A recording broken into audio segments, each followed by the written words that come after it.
하나님 말씀 함께 보겠습니다. 함께 보실 하나님 말씀은 시편 7편 1절부터 17절까지의 말씀입니다. 하나님 말씀 시편 7편 1절부터 17절까지의 말씀 다 찾으신 줄 알고 제가 봉독하도록 하겠습니다. 여호와여, 여호와 내 하나님이여, 내가 주께 피하오니 나를 쫓아오는 모든 자들에게서 나를 구원하여 내소서. 건져낼 자가 없으면 그들이 사자같이 나를 찢고 뜯을까 하나이다. 여호와 내 하나님이여, 내가 이런 일을 행하였거나 내 손에 죄악이 있거나 화친한 자를 악으로 갚았거나 내 대적에게서 까닭없이 빼앗았거든. 원수가 나의 영혼을 쫓아 잡아 내 생명을 땅에 짓밟게 하고 내 영광을 먼지 속에 살게 하소서. 셀라. 여호와여, 진노로 일어나사 내 대적들의 노를 막으시며 나를 위하여 깨소서. 주께서 심판을 명령하셨나이다. 민족들의 모임이 주를 두르게 하시고 그 위 높은 자리에 돌아옵소서. 여호와께서 만민에게 심판을 행하시오니 여호와여, 나의 의와 나의 성실함을 따라 나를 심판하소서. 악인의 악을 끊고 의인을 세우소서. 의로우신 하나님이여, 사람의 마음과 양심을 감찰하시나이다. 나의 방패는 마음이 정직한 자를 구원하시는 하나님께 있도다. 하나님은 의로우신 재판장이시며 매일 분노하시는 하나님이시로다. 사람이 회개하지 아니하면 그가 그의 칼을 가시며 그의 활을 이미 당기어 예비하셨도다. 죽일 도구를 또한 예비하시며 그가 만든 화살은 불화살들이로다. 악인이 죄악을 낳으며 재앙을 베어 거짓을 낳았도다. 그가 웅덩이를 파 만듦이여 제가 만든 함정에 빠졌도다. 그의 재앙은 자기 머리로 돌아가고 그의 포악은 자기 정수리에 내리리로다. 내가 여호와께 그의 의를 따라 감사하며 지존하신 여호와의 이름을 찬양하리로다. 아멘. 오늘 함께 보신 시편 7편의 부제는 다윗의 시가yon, 베냐민인 구시의 말에 따라 여호와께 드린 노래라고 하고 있습니다. 특별히 이 시가요니라고 하는 형식은 격정적인, 열정적인 노래라는 뜻입니다. 조용하게 노래하는 것이 아니라 아주 격정적으로 찬양하는 거죠. 구약의 시가yon 형식의 노래가 한 군데 더 등장합니다. 어디냐면 하박국 3장에 나오죠. 시가 온 옷에 맞춘 노래. 우리가 잘 아는 무화과 나뭇잎이 마르고 라고 하는 격정적인 분위기를 말하고 있습니다.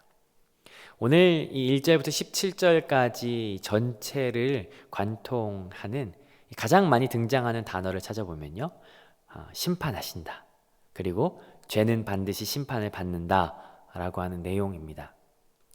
다윗이 쓴 노래인데 다윗이 왜 이런 노래를 했을까요? 본문의 내용을 쭉 살펴보면 다윗은 지금 억울한 상황입니다. 모함 또는 누명 이런 것들로 하나님께 나와서 심판을 요청하고 있죠. 혹시 여러분 억울한 일을 당해보셨습니까? 모함이나 아니면 누명이나 속임이나 부당한 그 억울함 속에서 이 다윗이 고백하는 내용을 읽어보게 된다면 이 내용이 얼마나 참 속 시원한 내용인가 하는 생각이 듭니다. 그런데 반대로 우리가 누명을 씌우거나 속이거나 억울함에 빠뜨린 가해자의 입장이라면 시편 7편은 이렇게 무서운 시가 있을 수 있을까 싶습니다. 이것을 기억하면서 이 내용을 한번 살펴보도록 하죠. 자, 오늘 다윗은 1절에서 모함을 받고 억울할 때 어디로 가냐면요, 1절 제가 읽어봅니다. 여호와 내 하나님이여, 내가 주께 피하오니 나를 쫓아오는 모든 자들에게서 나를 구원하여 내소서. 억울함과 그 모함을 당했을 때 어떤 사람은 복수를 하기 위해서 칼을 갈겠지만 다윗은 어디로 가냐면요, 주님께로 피한다라고 하고 있습니다. 이 지금 억울함, 이 상황이 얼마나 심각하냐면요, 2절 건져낼 자가 없으면 그들이 사자같이 나를 찢고 뜯을까 하나이다. 저는 사자가 별로 무서운 동물이라고 생각해 본 적이 없었어요. 근데 아이들과 동물원에 가서 사자를 실제로 봤는데 와, 정말 그렇게 무서운 아주 위험한 짐승이더라고요. 그 기세와 또 그 강인함, 이런 것들이 굉장히 무섭게 느껴졌습니다. 그런데 오늘 이 시편 기자가 나를 건져주지 않는다면 그 사자처럼 갈기갈기 찢기고 뜯길 것 같은 그러한 위협의 상황에 있다라고 하는 거예요. 얼마나 지금 처한 상황이 심각한지 엿볼 수가 있죠. 그래서 다윗이 당당하게 3절부터 5절까지 기도합니다. 3절 제가 읽어봅니다. 여호와여 내 하나님이여 내가 이런 일을 행하였거나 내 손에 죄악이 있거나 4절 화친한 자를 악으로 갚았거나 내 대적에게서 까닭없이 빼앗았거든. 5절 원수가 나의 영혼을 쫓아 잡아 내 생명을 땅에 짓밟게 하고 내 영광을 먼지 속에 살게 하소서. 셀라. 셀라가 시편에 많이 등장하죠. 이 셀라가 어떤 뜻일까요? 셀라는요 우리말로 말하면 후렴구 또는 가장 높은 아니면은 잠시 한번 쉬는 그런 의미를 가지고 있습니다. 다른 말로 표현하자면 강조하는 어떤 음악적 기호라고 볼 수 있죠. 강조하는 거예요. 그럼 뭘 강조하겠다는 거냐? 3절 4절은 사람들이 어떻게 모함하는지를 엿볼 수 있어요. 3절 이런 일을 행하거나 내 손에 죄악이 있거나 4절 화친한 자를 악으로 갚거나 대적에게 까닭없이 빼앗았다면 이 부당한 짓을 했다면 5절 강조죠. 내 영혼을 잡아서 땅에 짓밟히는 것 그것을 내가 받겠습니다 라고 강조하는 거예요. 굉장히 고조시켜서 말하는 거죠. 당당하게 기도하는 거예요. 우리가 주님 앞에서 피하며 기도하는 이유가 여기에 있는 것 같아요. 왜냐하면 하나님은 나를 모함하는 이들처럼 잘못된 사실을 가지고 마치 진짜인 것처럼 덮어씌우려고 하는 그 모함하는 이들, 그들의 모습이 아니라는 거죠. 하나님은 그들처럼 불의하지 않으시고 하나님은 의로운 재판장이기 때문에 나를 겉모습으로 판단하지 않으시고 모든 것을 아시기 때문에 그렇기 때문에 하나님께 피하며 기도할 수 있는 거예요. 하나님은 다 아시기 때문에. 그리고 이렇게 간구하는 거죠. 6절 여호와여 진노로 일어나사 내 대적들의 노를 막으시며 나를 위하여 깨소서. 주께서 심판을 명령하셨나이다. 하나님 내 대적들을 심판해 주세요. 8절 여호와께서 만민에게 심판을 행하시오니 여호와여 나의 의와 나의 성실하심을 따라 나를 심판하소서. 하나님 제 삶을 아시잖아요. 저들이 거짓말로 모함하는 그 말 나를 심판하지 말고 내 삶을 아시는 하나님께서요 성실하게 심판해 주세요. 그리고 9절 악인의 악을 끊고 의인을 세우소서. 의로우신 하나님이 사람의 마음과 양심을 감찰하시나이다. 오늘 이 구절을 통해서 하나님 어떤 분이신지 드러나죠. 하나님 어떤 분이십니까? 악을 끊고 사람의 마음과 양심을 감찰하시는 분이세요.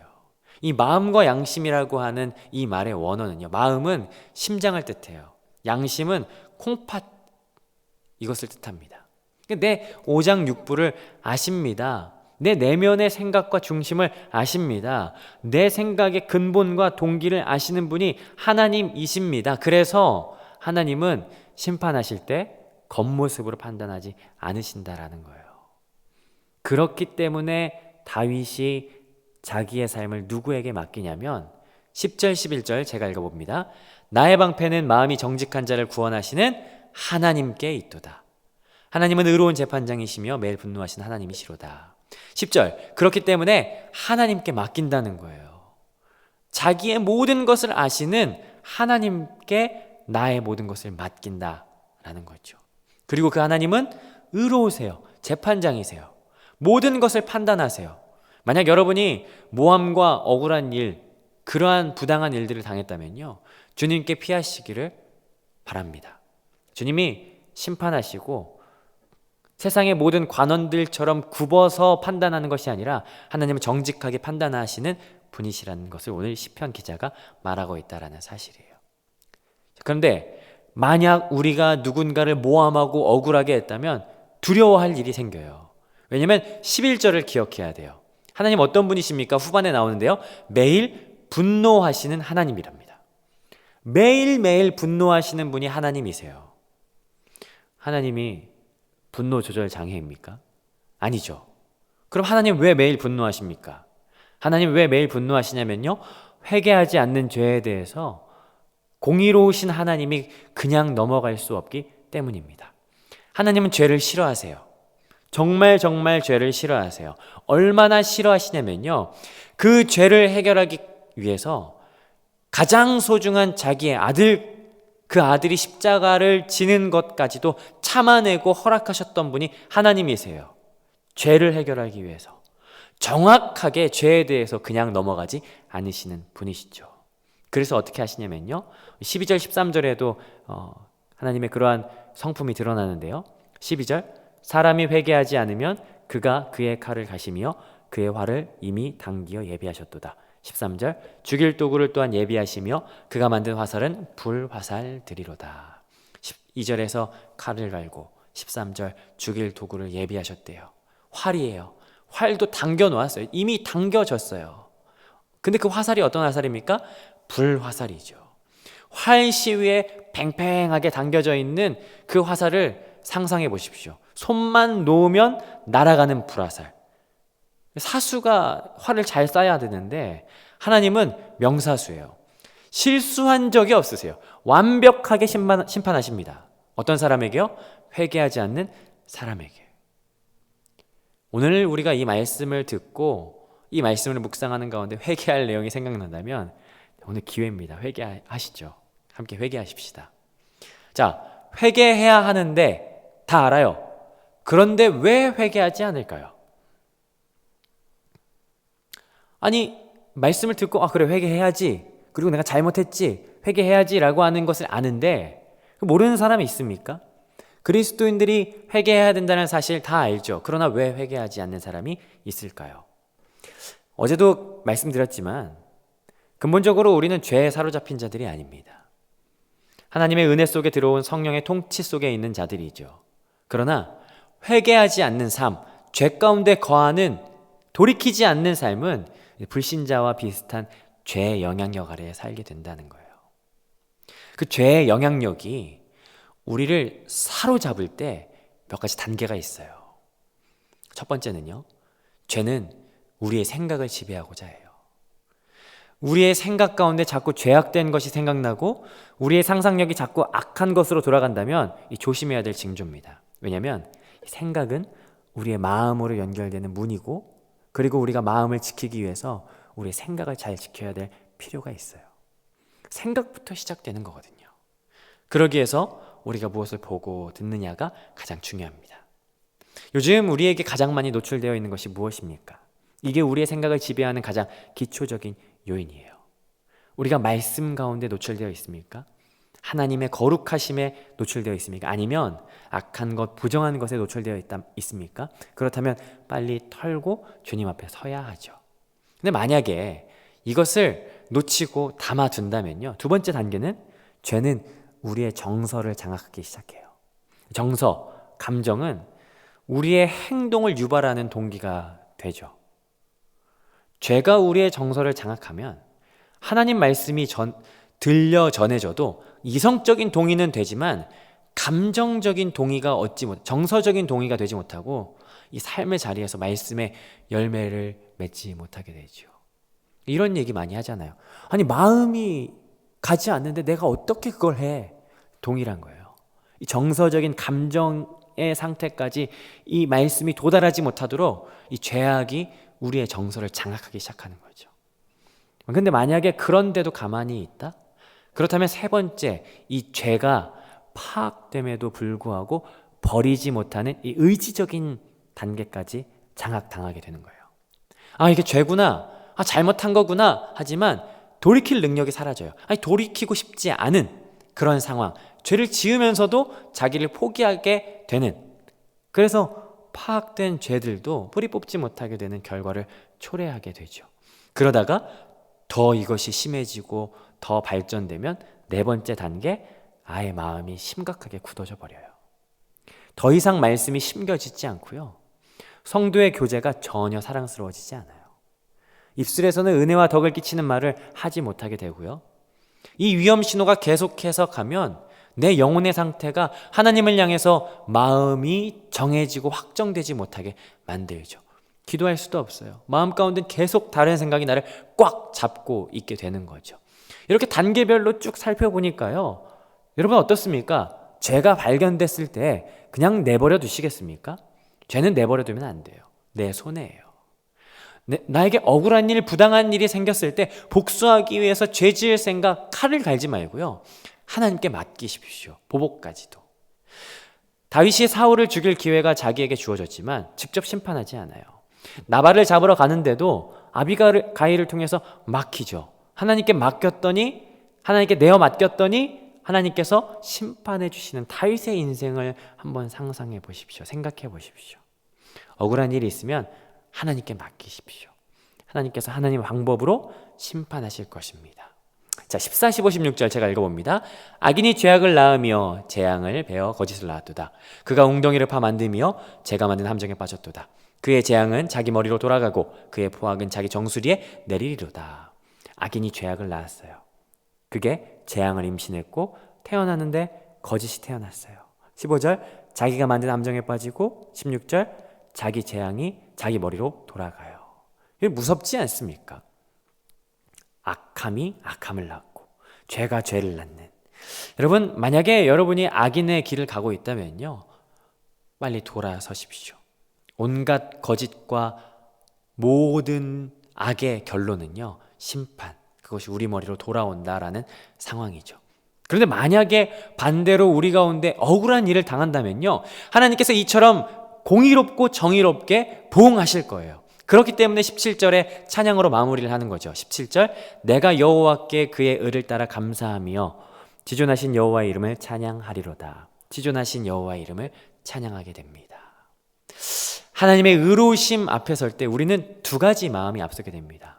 하나님의 의로우시기 때문에 우리를 위로하시고 우리의 부당함을 해결해 주실 수 있는 그 위로가 우리 가운데 있죠. 그러나 또 다른 사실은요, 하나님의 의로우심 앞에 설 때 우리는 두려움이 설 수밖에 없어요. 우리가 온전치 않기 때문에, 그래서 이 시가 우리에게 불편하게 다가올 수 있죠. 그러나 죄가 있는 곳에는 은혜가 있습니다. 죄를 지었기 때문에 죄가 얼마나 처절하고 끔찍하고 그 사실이 더 이상 나에게 있으면 안 된다라는 것을 깨닫고 벗어나고자 몸부림을 치는데도 잘 되지 않는 그 상황, 그렇기 때문에 하나님의 은혜가 얼마나 큰지 알게 된다라는 사실이에요. 오늘 이 말씀 앞에서 우리를 세워봅시다. 말씀 앞에서 우리의 억울함이 있다면 하나님께서 우리의 의로운 재판장이 되셔서 모든 것을 해결하시고 공의롭게 우리를 위로하시는 하나님의 은혜가 있기를 축복합니다. 그리고 또한 우리가 오히려 억울한 일을 가하는 가해자, 회개하지 않은 죄인, 그 죄악의 길이라면 돌아오는 은혜가 우리 가운데 있기를 주님의 이름으로 축복해요. 왜냐하면 돌아설 때 하나님께서는 우리에게 놀라우신 은혜를 베푸시거든요. 하나님은 지우지 못할 죄가 없지 않으시고 하나님께서 용서하지 못할 죄가 없으세요. 돌아오고자 한다면 분명히 하나님께서 용서하시는 분이신 그 은혜를 우리가 만끽하게 된다라는 사실이죠. 말씀 앞에서 하나님께서 위로하시는 은혜와 돌이킬 때 다시 회복시키시는 은혜, 그 은혜를 경험하는 오늘 하루가 되시기를 주님의 이름으로 축복합니다. 아멘. 기도하겠습니다. 하나님, 우리의 모든 것을 아시고 우리가 처한 상황을 아는 그 하나님께서 오늘 우리가 처해 있는 이 부당함과 억울함 가운데 우리의 기도에 응답하사 우리의 모든 불의함을 해결하여 주시옵소서. 온전히 우리가 믿고 의지하고 공의로우신 재판장이 되시는 그 하나님께 우리의 삶을 내어 맡겨 드리오니 하나님, 우리의 삶 가운데 일하여 주시옵소서. 하나님, 또한 우리가 죄 가운데 거하고 하나님, 우리가 죄의 유혹 가운데 거한다면 하나님, 그 죄의 심각성을 알고 다시 돌아오는 은혜가 있기를 원합니다. 돌아올 때 씻으시고 회복시키시는 주님의 은혜를 경험키를 소망합니다. 우리를 다시 일으켜 세우시는 주님, 우리가 오늘 하루 가운데 역사하여 주시옵소서. 감사드렸고 사랑이 많으신 예수님의 이름으로 기도드렸습니다.